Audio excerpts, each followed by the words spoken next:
Amis vierges, bonjour et bienvenue sur ma chaîne YouTube. Ce tirage est pour vous pour le mois de septembre 2019. Quelles sont les énergies qui vont transiter pour vous, amis vierges? Évidemment, c'est un tirage général qui ne peut pas forcément parler à tout le monde. Donc si vous désirez un tirage plus personnalisé pour vous guider, vous éclairer sur une situation de votre vie avec tous mes ressentis et mes connaissances en tirage de tarot, n'hésitez pas à me contacter à l'adresse mail que vous voyez en description de la vidéo. C'est parti, tirage pour les vierges pour le mois de septembre 2019. Alors je tire le tarot de Marseille, restauré et rénové par Jodorowsky, qui a fait un travail sublime, formidable de rénovation, de mise à jour du tarot pour revenir vraiment à l'essence originelle, brute, plus philosophique et un peu moins divinatoire des tarots auxquels on est habitué. Voilà, juste une précision. D'abord les arcanes majeures et ensuite les arcanes mineures si on a besoin de précision. Amis vierges, septembre 2019. Où êtes-vous? Là. Où allez-vous? Quelles sont vos forces? Quels sont vos obstacles ce mois-ci?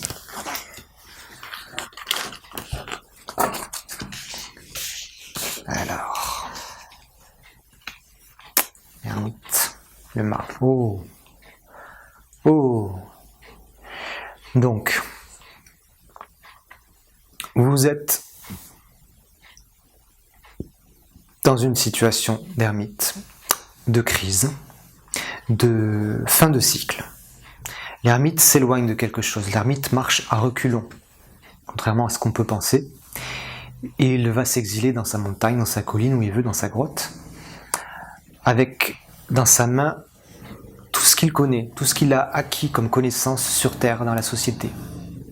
Il a vraiment ce besoin de tranquillité, de s'exiler pour mieux réfléchir, pour passer à un autre niveau. Dans le chiffre du 9, c'est le dernier chiffre de la série décimale. Et on ne sait pas où on va, mais on y va. En l'occurrence, on va où? Enfin, la question que nous pose l'ermite, c'est où? Qu'est-ce que je suis en train de finir comme cycle? Qu'est-ce que j'ai besoin de digérer? Peut-être, et vers où je vais. Il va vers le mât. C'est très marrant, hein. L'ermite s'en va comme ça, et donc cette carte ici, c'est la carte qui représente votre but ce mois-ci, ce vers quoi vous vous dirigez. Et vous vous dirigez vers une énergie, vers une carte masculine qui s'en va également. Mais c'est une toute autre énergie qui est en lui. Le mât, il s'en va, déjà lui, il marche en avant. Il a une énergie beaucoup plus fougueuse, d'action, de principe de vouloir partir, beaucoup plus énergique, mais pareil, sans savoir où il va. Le mât, c'est la première carte du tarot, il s'en va, il est guidé par son instinct, par ses envies, et il va conquérir le monde, il va commencer à rentrer dans le tarot, pour après à la fin arriver à la carte du monde, à son accomplissement.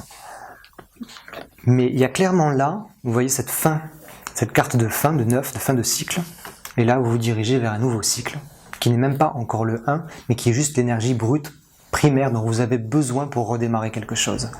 Et c'est très bien, c'est merveilleux, on verra plus tard avec les arcanes mineurs, où on regarde ces deux personnages. Ils se font dos, évidemment, parce qu'il y a une rupture entre les deux. Est-ce que vous vous séparez de quelque chose, de quelqu'un, d'une situation?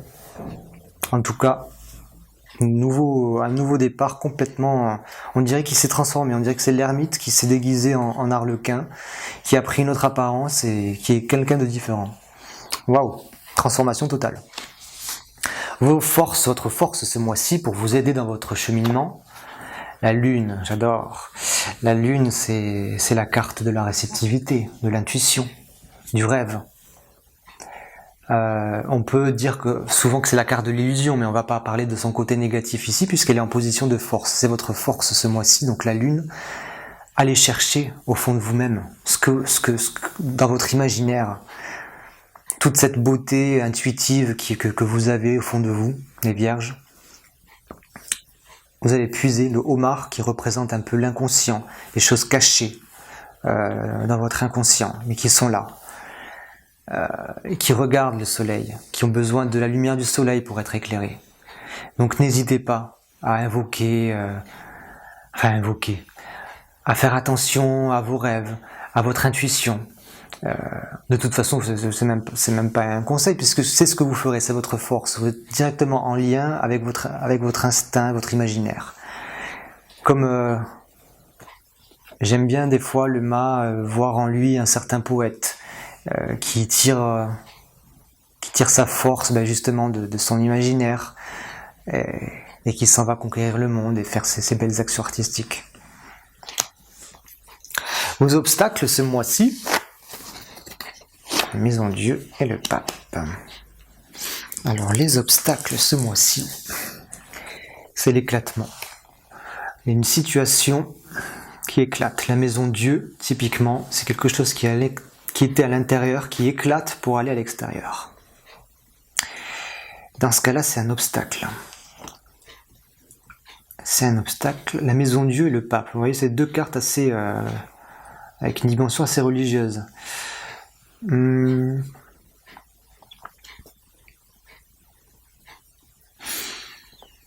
Est-ce que vous allez être confronté à une situation de crise? Parce que j'ai l'impression qu'entre ces deux cartes, vous voyez, entre l'ermite et le mât, il y a quelque chose de fondamentalement, profondément différent. Il y a un fossé énorme. Pour passer de là à là, c'est un changement radical, qui passe forcément par une révolution, qui peut être symbolisée par la Maison Dieu. Ça éclate, tout est chamboulé. Toutes les structures qu'on connaissait sont rasées, sont chamboulées. C'est l'obstacle ce mois-ci, de voir se révéler, de voir éclater des choses qui vont pas forcément faire du bien. Mais c'est un obstacle évidemment qui vous est demandé de surpasser. Ce changement nécessite forcément de faire éclater certaines choses. Le Pape ici, avec la Maison Dieu, on pourrait dire un obstacle encore une fois. Je bloque un peu, donc je vais m'aider des arcanes mineures, c'est pour ça qu'elles sont faites. Qu'est-ce que regarde le Pape là? Quel est l'obstacle? Le Pape, en obstacle, il nous parle d'autorité.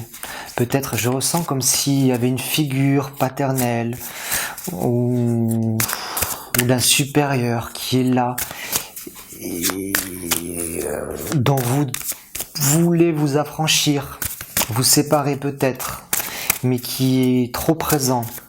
Peut-être c'est ça. Qu'est-ce qui regarde le Pape? C'est quoi l'obstacle là? Ouais, le valet de coupe.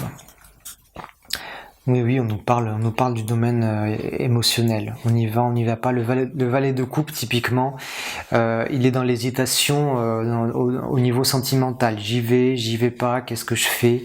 C'est un peu l'immature à ce niveau-là. Donc attention à votre hésitation. Mais je sais pas si ça vient de vous, en fait, cette hésitation. Ou si c'est extérieur. Mais il y a un élan hésitant qui va vers vous et qui en repart. C'est l'obstacle. Donc il faut le dépasser pour parler. La Maison Dieu, elle nous dit de parler aussi, de faire sortir les choses de l'intérieur.